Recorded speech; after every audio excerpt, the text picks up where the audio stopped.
Mabuhay, this is Bob from Love Beyond the Sea. My channel is about marriage to a woman from the Philippines, so please subscribe here for helpful information about that.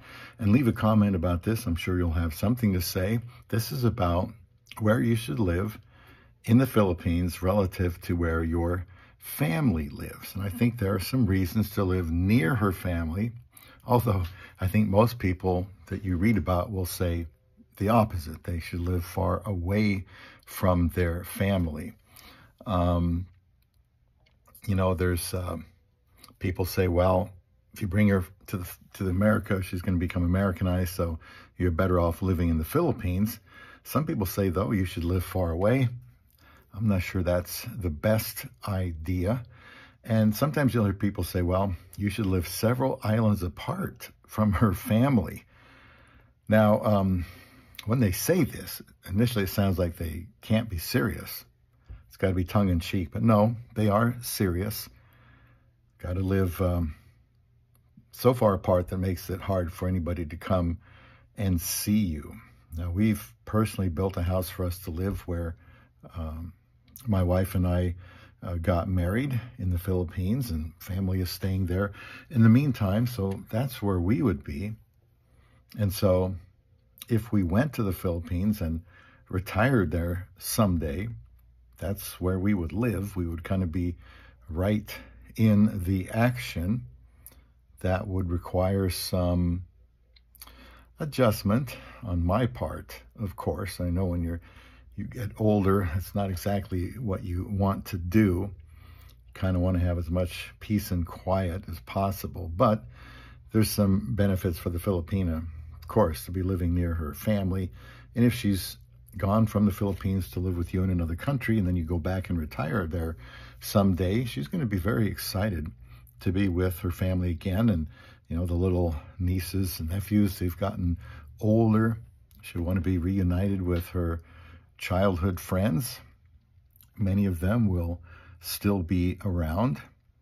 But, people are concerned, I'm sure, that if you live that close, that somebody will always be coming over and asking for money.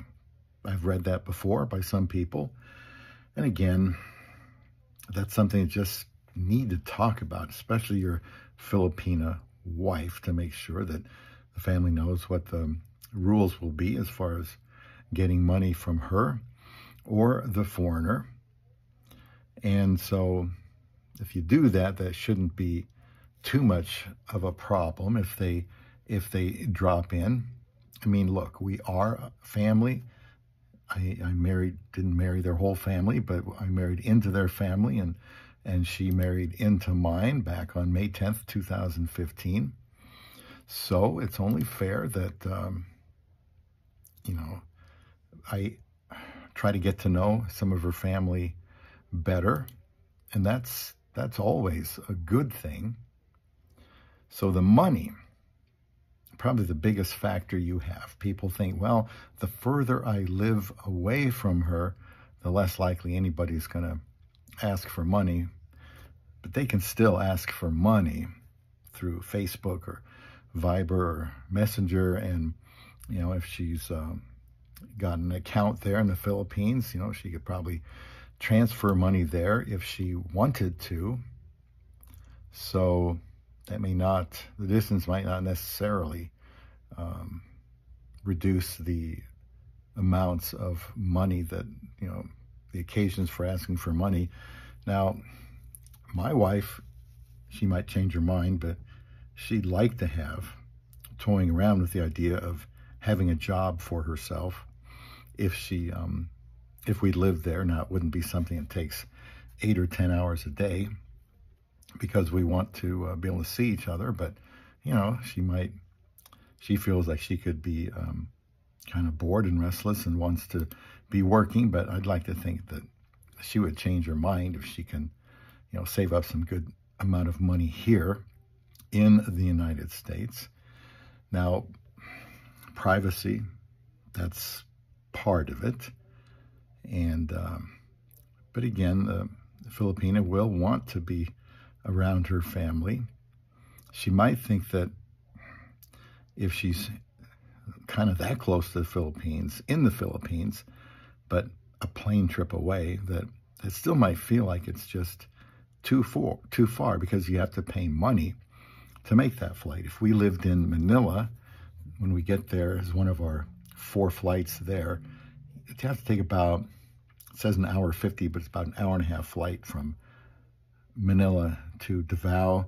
And I think for the 2 of us, it's usually around $200. So do you want to take the time and money to go do that? You have to balance that out with her feeling like she, can't just see her family whenever she wants. And if she's kind of put in her time, so to speak, by living with you in your country, she may feel like, she needs to be able to spend ample time with her family. I suppose karaoke could be another thing. You feel like, well, I want my peace and quiet. I don't want to always be, singing karaoke.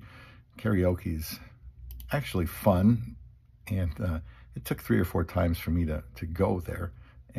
To do karaoke, but now I think it's pretty simple and easy to do.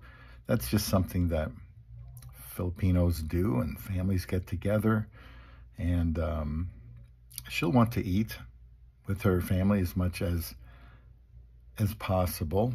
I just think it's, in my opinion, please let me know if you feel differently, if you're going to live in the Philippines and retire there, whether or not you're going to fly back and forth, as some people do, between where you are now and the Philippines, my suggestion, for what it's worth, try to live as close to her family as possible. Now, you might think, well, I can get better medical help if we live in this bigger city. That may be true, and that's certainly a good, solid consideration. But if it's going to be hard, or most of the time impossible, to see her family, that could cause some resentment down the line. So if we did this, if we retired in the Philippines and lived there right next to the family, if it didn't work out, we would just have to go from there and see what we'd have to do. And, like my wife in 2016, she got used to the unusualness and the uncomfortableness of being here in America, being so far away from her family, and then I'd kind of have to do some of that if we go to the Philippines. But if you've made that much of a commitment, why not live closer to your Filipinas family? So if you have different arguments or bad experiences, please share that here on Love Beyond the Sea.